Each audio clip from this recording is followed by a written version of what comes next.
TGIF. Y'all, I'm still healing and peeling.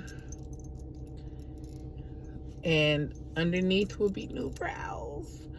But I'll have to get a touch-up in like 6 weeks.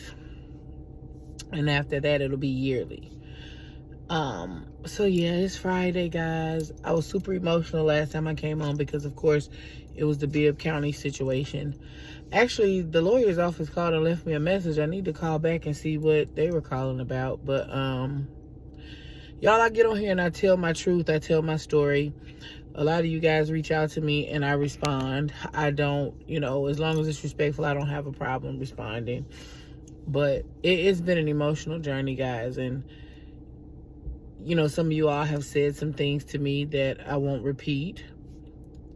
And I'm okay with the hate. I love the love. And I'm okay with the hate, too. I just have learned that you can't please everybody. This is my journey, my story to tell. And nobody can silence me, right? Because I'm not lying on anybody. Everything that's happening to me in this medical system, and then in the judicial system, I have proof of. I'm not out here harming anybody. I'm trying to live. I'm trying to raise my children. Well, not my children, my daughter. And just have equal and fair health care, That's not much to ask. We're supposed to have life and liberty, right? Okay. That doesn't apply to everybody. And a lot of my followers that are white, I've had messages, and I've told y'all before, where people say things like I'm racist or, I was just blocking at this point, but we've actually had some heart-to-hearts, and they were like, well, I don't think that you're racist. I think that you try to make differences on your page. It's not that I'm trying to make differences, guys. It's the truth. That's why I post Dr. Uche Blackstock. That's why I post Medical Mythbusters and people who are giving you the data and the research behind the systemic racism and the inequities in healthcare, on top of other things in the community. People want to act like the Donald Trump era didn't usher in even more of the insurrection, doctors, nurses, and all of that type of thing. These people went to do what they did, right? And then they return back to their jobs like, oh, we're, ethical, doctors, lawyers, nurses. No, what's in a person's heart is in their heart. Y'all know I stay ashy. Don't laugh. But y'all know what's in people's hearts are just,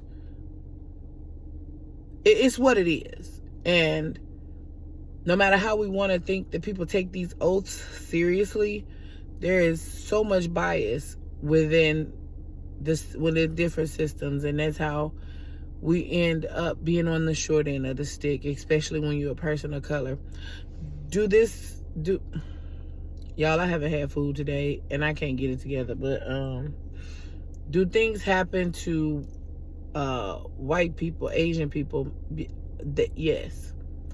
I've never said that. So for you guys that come for me with that bullshit, stop it. Because yeah, I'm fair skinned, but we got every color in the rainbow in my family. So stop it. And I lived the experience of a black woman. And it's so many women and women of color that have a lot of the issues that I have. Maybe not as bad, but some of the young ladies that post and tell me their stories, it's unfortunate because a lot of them are women of color. So if you don't like what I say on my page, please just don't watch. And I bring awareness. I want to help people. I want people to understand that you don't have to live in your circumstance and be just mistreated, I don't know. Maybe I'm preaching to the choir and nobody really gives a shit. But because it's happening to me, I feel like if I can help somebody, as cliche as it sounds, I say this in a lot of my other videos, I want to help. I want to empower. I want people to know that you could live through the bullshit, right? I'm living through it. Did I want to die when I was laying up in that hospital bed, shaking, throwing up, and all that kind of stuff? No. But look how they treated me. And I've told y'all before, I've had white nurses tell me to go where I'm wanted. I'm wanted where the hell my tax dollars? I live in Georgia. My tax dollars are the state of Georgia, okay? When I lived in Tennessee and I had a lot of crazy stuff happen, my tax dollars were paying in Tennessee, right? Any income, anything that you do to support the states that you live in or contribute to the economy, yeah, you would like to be, you know, treated like a freaking human being with some respect. So this might be a rant. But anyway, guys, I'm going to get off here because there's so much more that I want to say.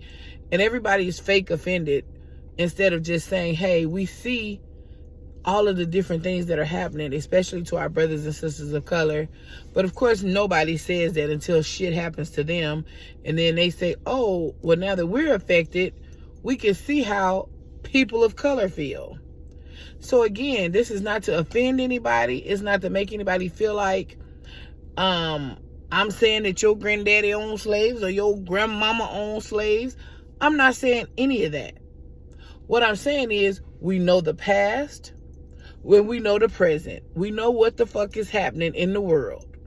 Let's not act like we didn't see y'all president, Donald Trump, and the dog whistles that he's stirring up again. Let's not act like we don't see the bullshit.